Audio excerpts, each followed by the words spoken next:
Henry, James, and Gordon were miserable. They had been shut up for several days for being naughty and longed to be let out again. At last, Sir Topham had arrived. "I hope you are sorry," he said, "and that you understand that every job on the railway is important.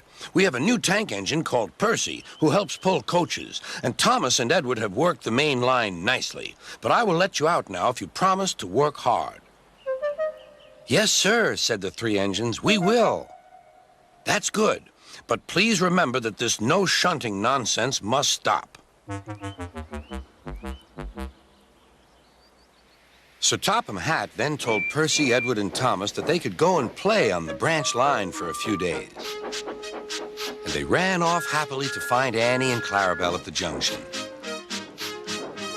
The two coaches were very pleased to see Thomas again.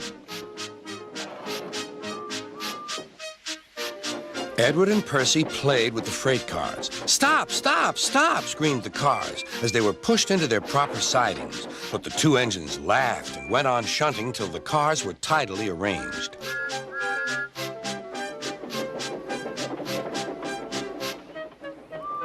Next, Edward took some empty cars to the quarry. Percy was left alone. He didn't mind that a bit. He liked watching trains and being cheeky to the other engines. "Hurry, hurry, hurry," he would call, and they got very cross.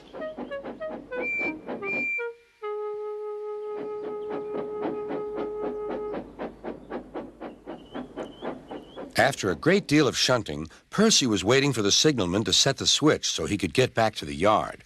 Percy was being rather careless and not paying attention. Edward had warned Percy, "Be careful on the main line. Whistle to the signalman that you are there." But Percy didn't remember to whistle, and so the busy signalman forgot him. Percy waited and waited. The switch was still against him, so he couldn't move. Then he looked along the main line. "Beep, beep!" he whistled in horror, for rushing straight toward him was Gordon with the express. "Oh!" groaned Gordon. "Get out of my way!"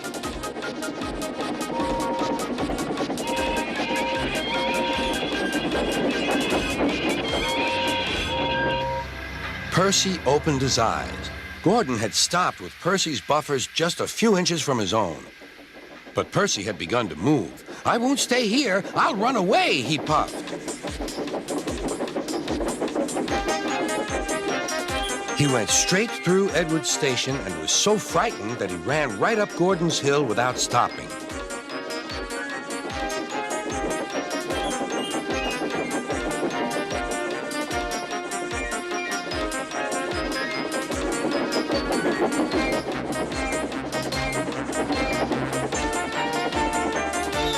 After that, he was tired, but he couldn't stop.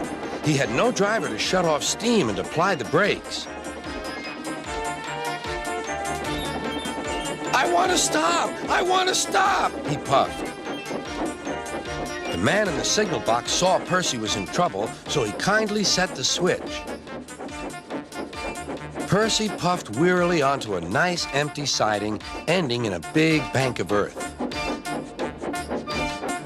He was too tired now to care where he went.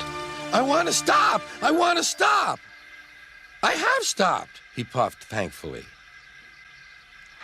"Never mind, Percy," said the workmen as they dug him out. "You shall have a drink and some coal, and then you'll feel better." Presently, Gordon arrived.